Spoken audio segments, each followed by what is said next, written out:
Pembacaan Alkitab dalam kitab Imamat pasal 17 dan 18.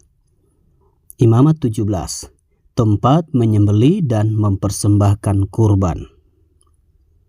Tuhan berfirman kepada Musa, "Berbicaralah kepada Harun dan kepada anak-anaknya, dan kepada seluruh orang Israel, dan katakan kepada mereka, inilah firman yang diperintahkan Tuhan.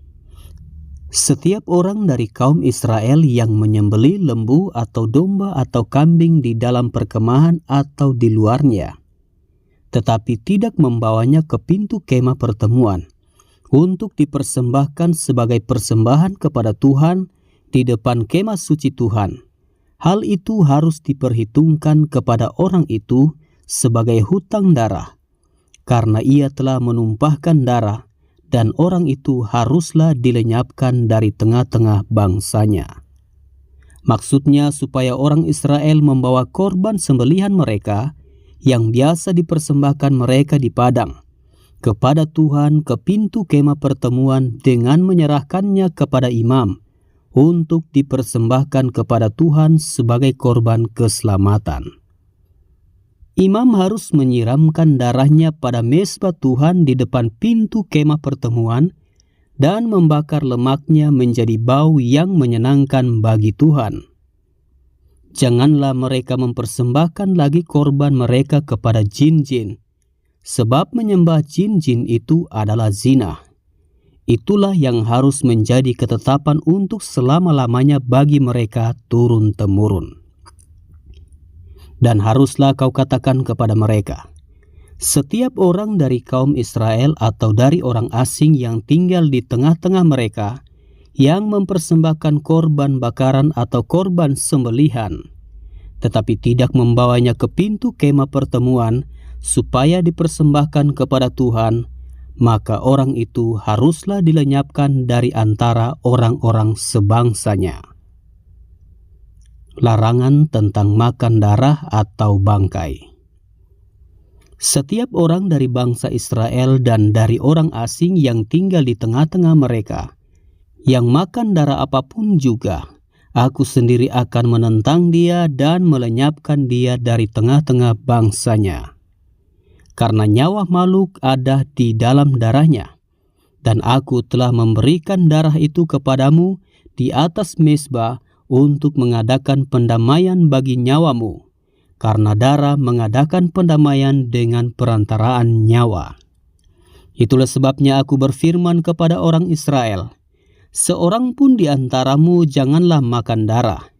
Demikian juga orang asing yang tinggal di tengah-tengahmu tidak boleh makan darah. Setiap orang dari orang Israel dan dari orang asing yang tinggal di tengah-tengahmu yang menangkap dalam perburuan seekor binatang atau burung yang boleh dimakan, haruslah mencurahkan darahnya, lalu menimbunnya dengan tanah. Karena darah itulah nyawa segala makhluk. Sebab itu aku telah berfirman kepada orang Israel, darah makhluk apapun janganlah kamu makan, karena darah itulah nyawa segala makhluk. Setiap orang yang memakannya harus dilenyapkan. Dan setiap orang yang makan bangkai atau sisa mangsa binatang buas, baik ia orang Israel asli maupun orang asing, haruslah mencuci pakaiannya, membasuh tubuhnya dengan air, dan ia menjadi najis sampai matahari terbenam. Barulah ia menjadi tahir. Tetapi jikalau ia tidak mencuci pakaiannya dan tidak membasuh tubuhnya, ia akan menanggung kesalahannya sendiri. Imamat pasal 18, kudusnya perkawinan. Tuhan berfirman kepada Musa, "Berbicaralah kepada orang Israel dan katakan kepada mereka, Akulah Tuhan Allahmu. Janganlah kamu berbuat seperti yang diperbuat orang di tanah Mesir, di mana kamu diam dahulu. Juga janganlah kamu berbuat seperti yang diperbuat orang di Kanaan, kemana aku membawa kamu. Janganlah kamu hidup menurut kebiasaan mereka. Kamu harus lakukan peraturanku dan harus berpegang pada ketetapanku dengan hidup menurut semuanya itu. Akulah Tuhan Allahmu. Sesungguhnya kamu harus berpegang pada ketetapanku dan peraturanku. Orang yang melakukannya akan hidup karenanya. Akulah Tuhan. Siapapun di antaramu janganlah menghampiri seorang kerabatnya yang terdekat untuk menyingkapkan auratnya. Akulah Tuhan. Janganlah kau singkapkan aurat istri ayahmu, karena ia hak ayahmu, dia ibumu, jadi janganlah singkapkan auratnya. Janganlah kau singkapkan aurat seorang istri ayahmu, karena ia hak ayahmu.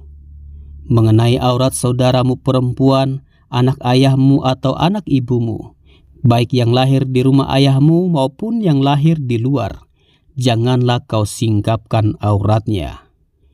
Mengenai aurat anak perempuan dari anakmu laki-laki atau anakmu perempuan, janganlah kau singkapkan auratnya, karena dengan begitu engkau menodai keturunanmu.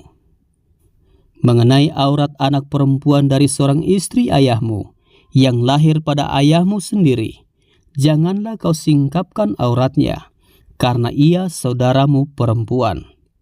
Janganlah kau singkapkan aurat saudara perempuan ayahmu, karena ia kerabat ayahmu. Janganlah kau singkapkan aurat saudara perempuan ibumu, karena ia kerabat ibumu. Janganlah kau singkapkan aurat istri saudara laki-laki ayahmu. Janganlah kau hampiri istrinya, karena ia istri saudara ayahmu. Janganlah kau singkapkan aurat menantumu perempuan, karena ia istri anakmu laki-laki. Maka janganlah kau singkapkan auratnya. Janganlah kau singkapkan aurat istri saudaramu laki-laki, karena ia hak saudaramu laki-laki. Janganlah kau singkapkan aurat seorang perempuan dan anaknya perempuan. Janganlah kau ambil anak perempuan dari anaknya laki-laki atau dari anaknya perempuan untuk menyingkapkan auratnya, karena mereka adalah kerabatmu. Itulah perbuatan mesum. Janganlah kau ambil seorang perempuan sebagai madu kakaknya untuk menyingkapkan auratnya di samping kakaknya selama kakaknya itu masih hidup. Janganlah kau hampiri seorang perempuan pada waktu cemar kainnya yang menajiskan untuk menyingkapkan auratnya. Dan janganlah engkau bersetubuh dengan istri sesamamu, sehingga engkau menjadi najis dengan dia. Janganlah kau serahkan seorang dari anak-anakmu untuk dipersembahkan kepada Molok, supaya jangan engkau melanggar kekudusan nama Allahmu. Akulah Tuhan. Janganlah engkau tidur dengan laki-laki secara orang bersetubuh dengan perempuan, karena itu suatu kekejian.